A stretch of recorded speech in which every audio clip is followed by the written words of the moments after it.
Suite de notre balade littéraire.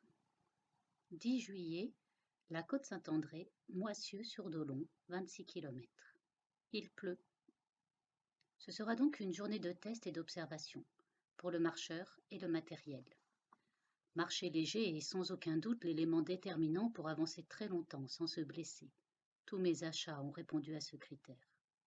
Le moindre objet mis dans le sac est passé sur la balance. Il a fallu construire un sac virtuel sur Excel pour décider in fine ce qui sera emporté et ce qui restera. Sans la nourriture, le sac ne dépasse pas 9 kilos. Je n'ai emmené aucun appareil d'électronique, pas de téléphone, pas d'appareil photo, pas de radio. Seule exception à la règle, une montre nécessaire pour apprécier la distance parcourue et se situer ainsi sur la carte. Il y a quelques semaines, j'étais venue ici reconnaître le chemin. Malgré la pluie, la marche et le cœur sont légers, sans inquiétude. Arrivé sous des trompes d'eau chez Josiane, à Pommier de Beaurepaire. Thé chaud, salade de légumes et fromage. Des pèlerins allemands sont partis d'ici il y a 2 jours. Ils ont laissé leur BMW dans le garage. Toute la région est faite de gros galets. Ce sont les vestiges des moraines, des glaciers, qui ont façonné les Alpes il y a quelques milliers de lunes. Malheureusement, il roule sous mes pieds encore tendres, et les premières ampoules sont pour ce soir.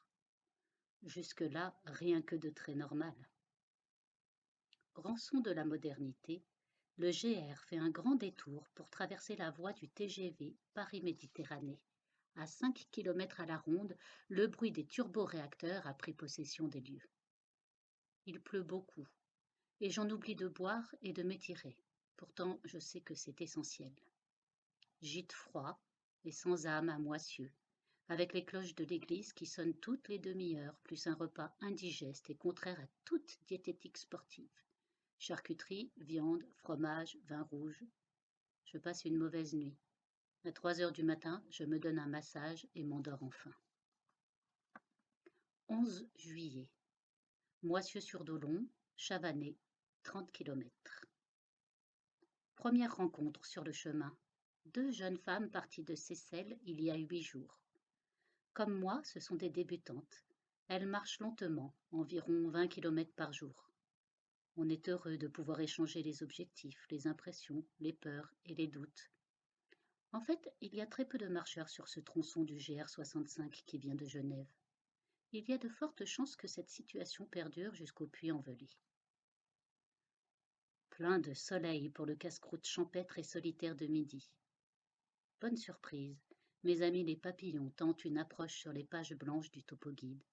Puis après quelques hésitations, se posent carrément sur mon t-shirt tout neuf, plus blanc que blanc, qui en reste quoi d'émotion. Les papillons partent et reviennent quelquefois sur la poitrine ou sur l'épaule. Eux aussi, ils se tournent vers la lumière. Pendant ce temps, à 20 mètres de là, un épervier s'envole lourdement, un melot entre les griffes. Dans la même minute, une image de lumière et d'insouciance, une autre de survie et de mort. Ces 2 images fortes se bousculent en pénétrant dans la besace, au point de perturber la boussole intérieure qui, du coup, ne voit plus de balise. Elle continue et se trompe de chemin.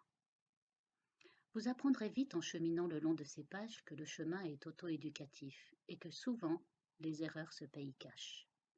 Pour aujourd'hui, la facture se solde à 4 km supplémentaires sur une petite route pour rejoindre le village d'Assieux. Rue Saint-Jacques-de-Compostelle, un papy fait sa promenade. Il parle du bon vieux temps, de celui d'avant les usines et les autoroutes, du temps où il était jeune et où il n'avait pas de goitre. En voyant le sac à dos, il me demande de prier pour lui à Compostelle. Et la besace de s'entr'ouvrir discrètement. La pause est fruitière cet après-midi, dans les somptueux vergers de la vallée du Rhône. Au menu, pêche, nectarines et cerises extra-mûres, sucrées et juteuses. Un cadeau royal pour un marcheur. Des fruits comme ça, on n'en trouve plus dans nos vignes. Je savoure le nectar et l'instant. Un peu d'émotion et de solennité pour franchir le Rhône, premier grand cours d'eau rencontré. Le prochain, ce sera le Lot. On a le temps de voir venir d'ici là. Remonter sur la petite ville de Chavanay et, encore, un hôtel habitué à recevoir des pèlerins. Accueil sympa, livre d'or, tampons, chambre pas chère. À bientôt.